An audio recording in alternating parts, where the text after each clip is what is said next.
रूही भाग कर जाती है और फिर से वह सिंदूर को लेने की कोशिश करती है, लेकिन सुकून रूही पर काले जादू की भूति डाल देती है, जिससे रूही की आत्मा को सुकून बोतल में कैद कर लेती है।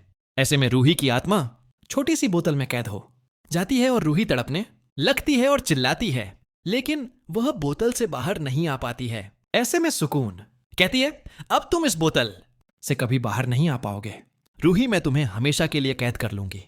लेकिन तभी वहां पर नहार आ जाता है और सुकून वह बोतल छुपा लेती है। ऐसे में नहार सुकून से कहता है, तुम ठीक हो ना रूही? तो सुकून कहती है, मुझे क्या हुआ? नहार जी, मैं तो एकदम ठीक हूं नहार।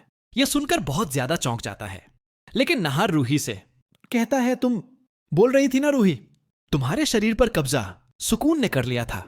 तो सुकून कहती है, नहीं नहार जी, मेरे शरीर में रूही की आत्मा ही है। अरे वह मुझे बुरा सपना आया था, इसलिए मैंने आपको यह सब बोला था। ऐसे में नहार रूही से कहता है, ठीक है रूही, कोई बात नहीं, लेकिन तुम अपना ध्यान रखो। सुकून वहां से चली जाती है, लेकिन नहार को यह एहसास हो जाता है, हो ना हो कोई तो बात है। मुझे ऐसा क्यों लग रहा था? यह मेरी रूही नहीं बोल रही थी। लेकिन सुकून बोतल को कमरे में लेकर आ जाती है और छुपाने की कोशिश करती है। तभी वहां पर दादी आ जाती है, तो सुकून वह बोतल नीचे गिरा देती है।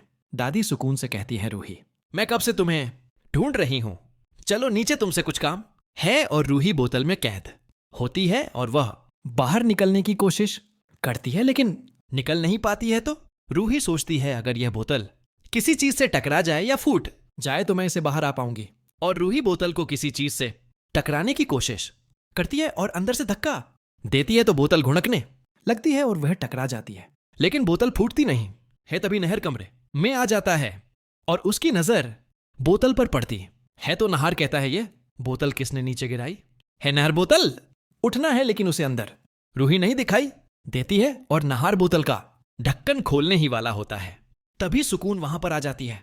सुकून ये देखकर बहुत ज्यादा चौंक जाती है और जोर से चिल्लाती है।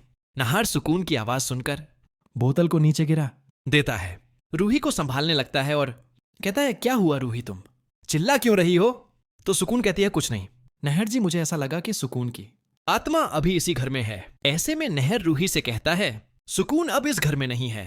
रूही, उसकी आत्मा इस घर से जा भागकर ऊपर आती है। वो देखती है कि बोतल से हल्की सुकून डर जाती है और अपने शरीर को पकड़कर कहती है, नहीं, यह शरीर अब मेरा है, मैं इसे नहीं छोड़ूंगी। लेकिन रूही की आत्मा बहुत शक्तिशाली हो चुकी होती है। वह अपने शरीर को छूते ही सुकून को बाहर फेंक देती है।